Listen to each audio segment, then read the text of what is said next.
Hi, and welcome to the 20 by 24 studio here in Tribeca. My name is John Rudert. I'm sitting here with Jennifer Trausch, our Director of Photography here in the studio. And we're here to show you today our 20 by 24 camera and the process that we're continuing on. And we've got Scott Shepard here today, and we're going to do his portrait.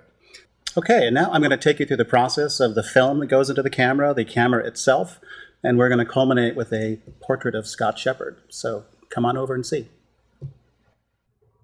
All right, well, here's an opportunity for a lot of people to see what a lot of people don't get to see, and that is the film components outside of the Polaroid 20 by 24 camera. The roll I have right here is the negative roll, which is cut off of an original spool that's about 60 inches wide, and here you can see the emulsion itself. What we have here is the silver coated on it, the dyes themselves, and the dye developers, all on this one emulsion layer. And then the component that goes with it would be the positive roll, which is not a light-sensitive roll at all, but has sort of a molecular layer called a mordant layer that actually attracts the dyes out of the negative and lures them over in the diffusion transfer to the positive sheet.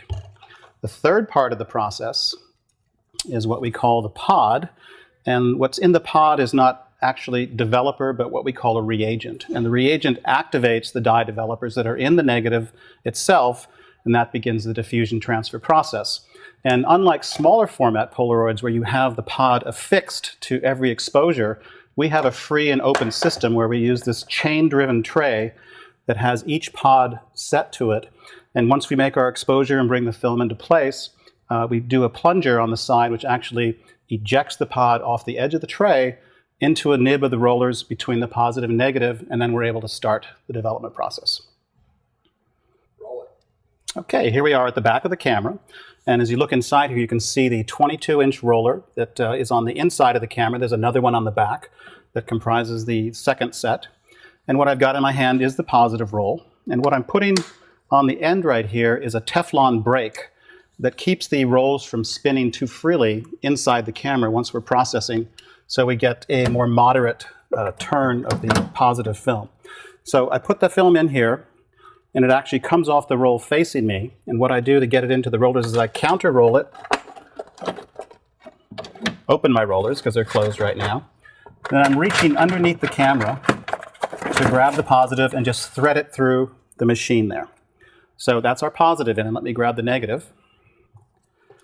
The negative also has a Teflon brake on it for the same purpose.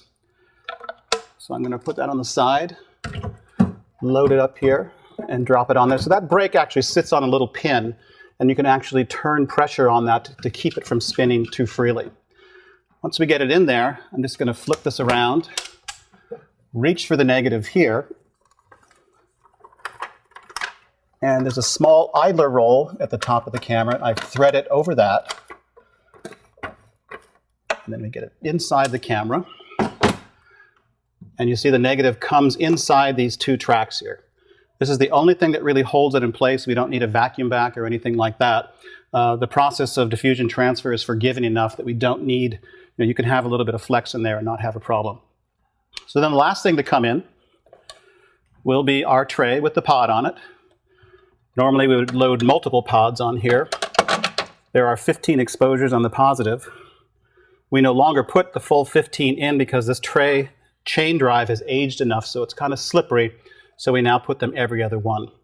And then the last thing to go in there, very important, this is the genius of the process, is a string with double stick tape, which goes onto the negative here and runs through the rollers. And that's the way that we get the negative up and down in the camera. There's no sprocket holes or any sort of rubber drive to do this. And it was the first reaction that the Polaroid engineers had way back when, and it turned out to be the best, so we've never improved upon the string and double stick tape. Now we're ready to go.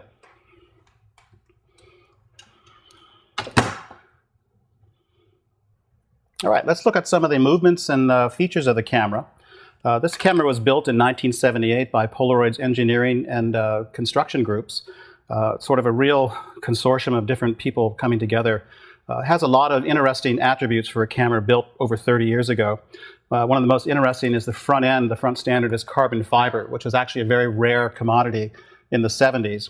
And then you couple that with things like a Sears ratchet drive, which allows us to tip the camera down or tip it up. We also have a Sears tape measure in the back that measures our bellows for us. So you have this sort of real mix of high and low tech way back when. The design of the camera is actually quite good for a studio camera. We have about 4 inches of shift in either direction and about 4 inches of swing in both directions too, which is a lot for a camera this size. You'll find that the more you extend the bellows, the more you can use those movements. The lens that we have on here right now is a 600 millimeter Fujinon A. It was one of 5 lenses built by Fuji for the 5 cameras that were made back in 1978. And it's an apochromatic lens, meaning that it's a flat field lens. And it just covers 20 by 24 at infinity. Very little of our work is done at infinity, so it's not such a big deal. We're mainly at about 36 inches of bellows, which is about half life size, all the way out to life size and bigger sometimes. And so the movements and those sort of things are not much of a problem when you're that far out. We have a rise and fall, just about, I guess that's about 8 inches off of center, up and down. And then we also have tilting capabilities. So with all of those in there, we can often take advantage of the fact that the limited depth of field of the camera can be overcome by some of these movements. So if I'm doing a portrait, for instance, and I've got one person slightly in front, slightly in back, and they're about 4 inches apart, we can actually take that into account when we go to work with the camera that way. So you can overcome some of the inherent lack of depth of field that you certainly have with a camera this size. We do have other lenses for it. You can actually use any focal length lens on a 20 by 24. We use a lot of smaller focal length lenses for greater magnification. So at a given bellows, right now we're not very far out, but let's say we were at 40 inches, we would get about 3/4 life size with a 600. But if I were to put a 300 millimeter lens on there, I would be almost getting 2x. So you drop down in focal length at the same given bellows, you have a lot more magnification you can work with. We do have one longer lens than this. It's an 800 millimeter Rodenstock, which is an old process camera lens that we've mounted onto a shutter, very sharp. And it's actually, a lot of photographers like the extra focal length because it flattens things out a little bit. This is actually slightly wide for the format, so a lot of people prefer that 800. Okay, some of the other features of the camera is the rise and fall. Big camera has a big crank to get it up and down. We do have a lock on there. You can actually see the teeth as it locks into that. We can bring it up and down this way. As I showed you before, to tip the camera up or down, we have this super sophisticated ratchet here. This is the fine focus here in the back. Now, very different from, say, a 4x5. When you set this camera up to focus, first you set your magnification. That's the distance from the lens from the back of the film. So once you've set that, you literally will move the camera film plane until you see the subject focused. There's no sort of cranking like that. The fine-tuned cranking is once you get it in there, and we mainly use this just for copy work or still life, very rarely for portraits, just because the range is too broad. So this is the fine focus for that. And then finally, this is the open-close on the rollers. This is open, that's closed. And this little projection here is the pod plunger. So once we make an exposure, I will push that in. That'll throw the pod off the end of the tray, and that's where we begin our process. Okay, now we're getting ready to do a portrait of Scott.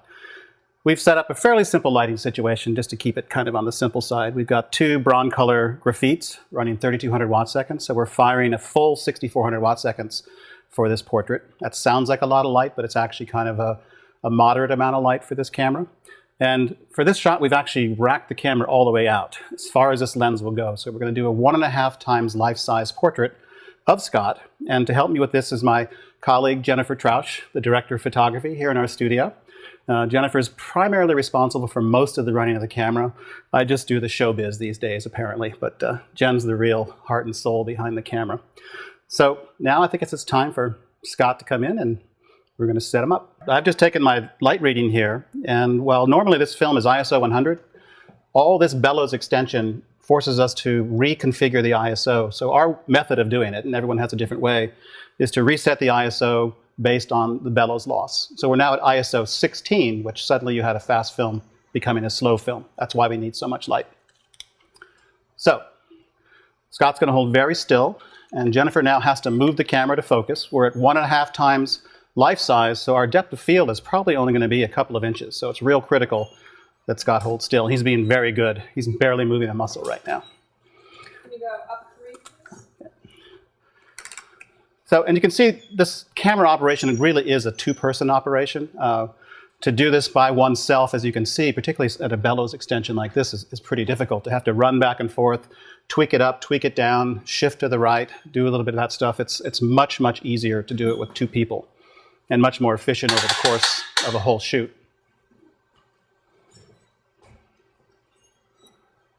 Down one.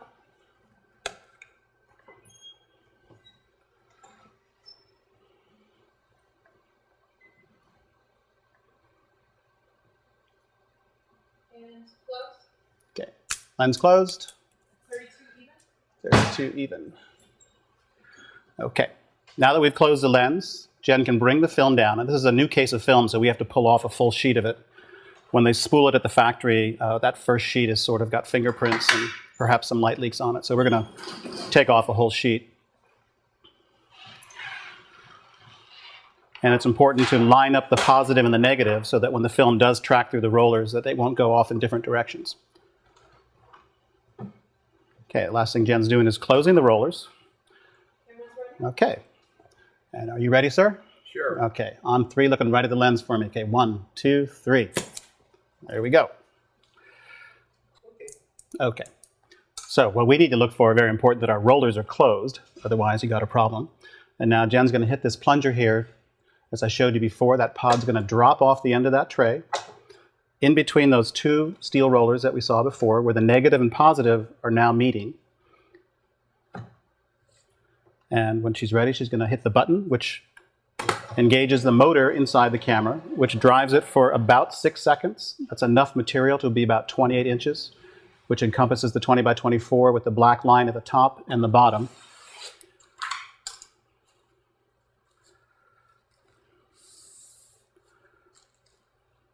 And as you saw before, this is all roll material, so the last step she'll do is to bring it down and cut it off.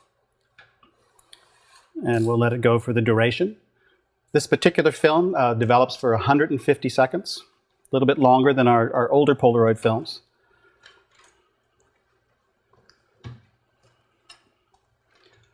And now she's sending the negative back up to the top for safekeeping so it doesn't get struck by light.